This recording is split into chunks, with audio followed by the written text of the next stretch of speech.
Sri Lanka was known by a variety of names. Ancient Greek geographers called it Taprobane, and Arabs referred to it as Serendip, the origin of the word serendipity. Silao was the name given to Sri Lanka by the Portuguese when they arrived in 1505, which was transliterated into English as Ceylon. It's also known as Ratnadipa, the island of gems, or the pearl of the Indian Ocean. In 1972, the country changed its name to Sri Lanka. Ratnadipa, the land of gems, refers to the abundance of gems in Sri Lanka, which abound in ancient scriptures by famous travelers like Ibn Battuta. Here they discovered priceless gemstones, pearls, spices, and elephants. They discovered paradise on earth. Marco Polo, the 13th century explorer, marvels at the finest ruby ever to be seen.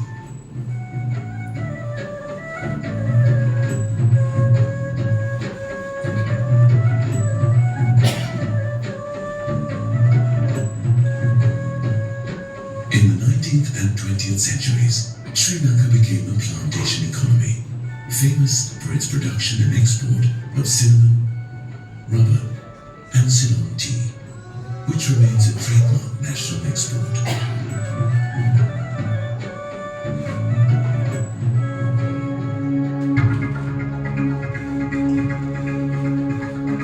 By the turn of the century, plantation sectors were less significant in the country's exports, and textiles and garments took a predominant place.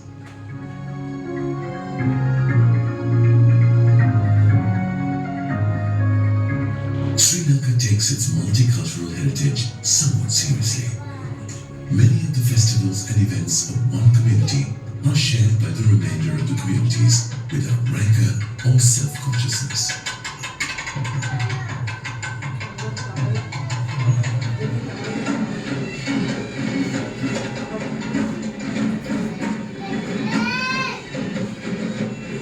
There is plenty that the traveler can enjoy. In the space of a few hours, he could move from the warm tropical sunshine and sandy beaches to the frigid moors and gusty climes in the temperate hill country. There is a great deal to see and absorb in the historic places and archaeological sites of the North Central Province.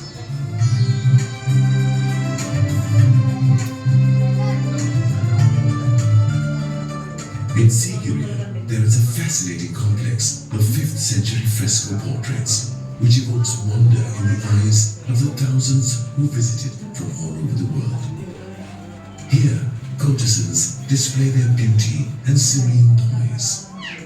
Historians speak of 64 different items of jewelry and ornaments that enhance the beauty of the women of ancient Sri Lanka. Interestingly, and not surprisingly, this and other locations like it have been brought under the UNESCO program known as the Cultural Triangle. These are now monuments recognized and supported as World Heritage Sites. Today too, Sri Lankan gems steal the show in many famous collections, including the British and Iranian crown jewels. The American Natural History Museum treasures the priceless Sri Lanka star sapphire of 563 carats.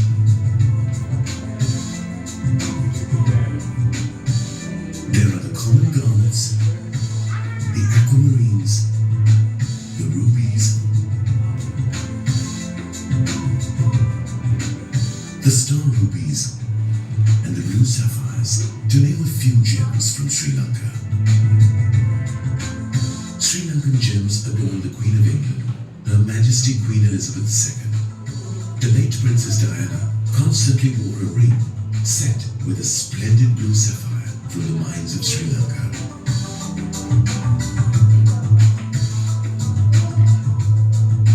The family of Sifani hails from traditional gem trading moors in the southwestern coastal town of Berawala. A deep-rooted heritage that probably goes back to the days of the spice route, when Arab and Moorish traders called at southern Sri Lanka harbours seeking the island's spices and jewels.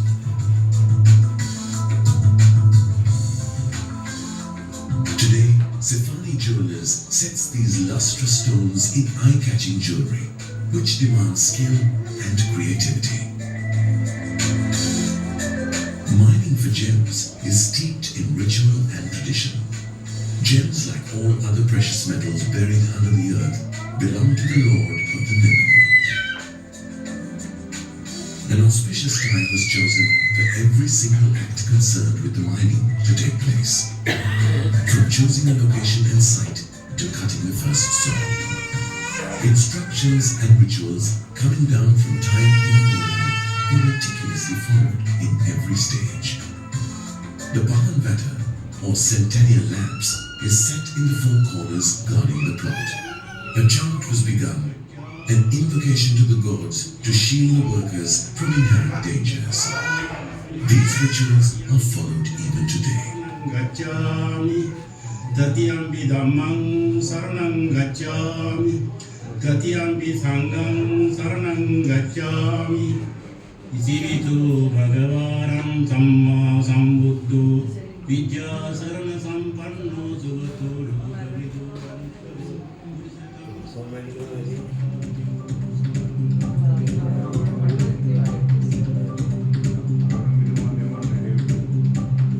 Apart from mining for gems, even riverbeds are scoured for gems that may be embedded in the river gravel.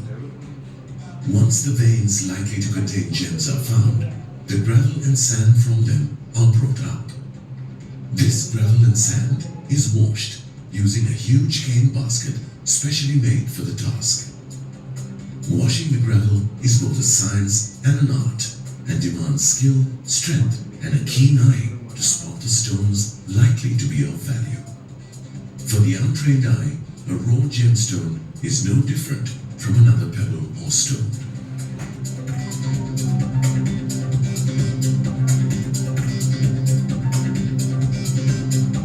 Raw gemstones have to be cut and polished to be converted into gems. Cutting and polishing gemstones is an art and has to be perfected through practice. No precision tools driven by power are used. Transforming raw stone into a resplendent gem is an act both of skill and creation.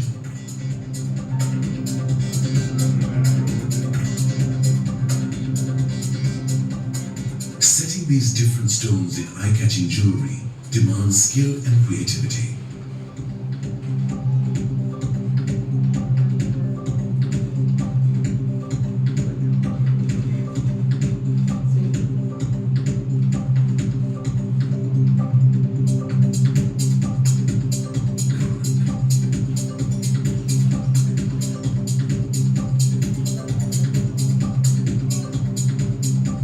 Designing is perhaps the most important act in the process of manufacture.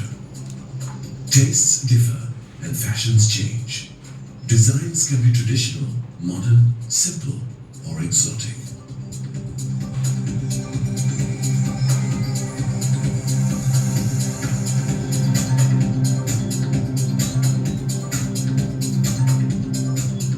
Quality comes with skill and craftsmanship. Techniques passed on down through generations. Sifani stands out amongst others for their individuality and quality of craftsmanship. Each piece is a unique creation, embodying the skill and artistry of generations of craftsmen. It's this individuality that gives each piece of jewelry its value. With a legacy of more than 4 decades, Sifani's continues to make strides as an exceptional jeweler in the region. The ancient hill capital of Kandy in Sri Lanka was selected as a site of a new modern showroom for the Sifani's quality jewelry. Experienced sales personnel who can converse in a wide range of languages will guide the guests through the showroom to view the various gems that Sri Lanka is famous for and also view the in-house museum equipped with rare specimens from around the world. Guests can then visit the store where they can select their purchases of jewelry from the innovative, extensive and beautifully crafted collections displayed. All jewelry purchased in the showroom comes with an international guarantee of 2 years, and this guarantee is extended to other Sifani showrooms located across the globe. Sifani's fine jewelry for design-conscious customers is available in more than 25 stores across the Maldives, Seychelles, Mauritius, London and Malaysia.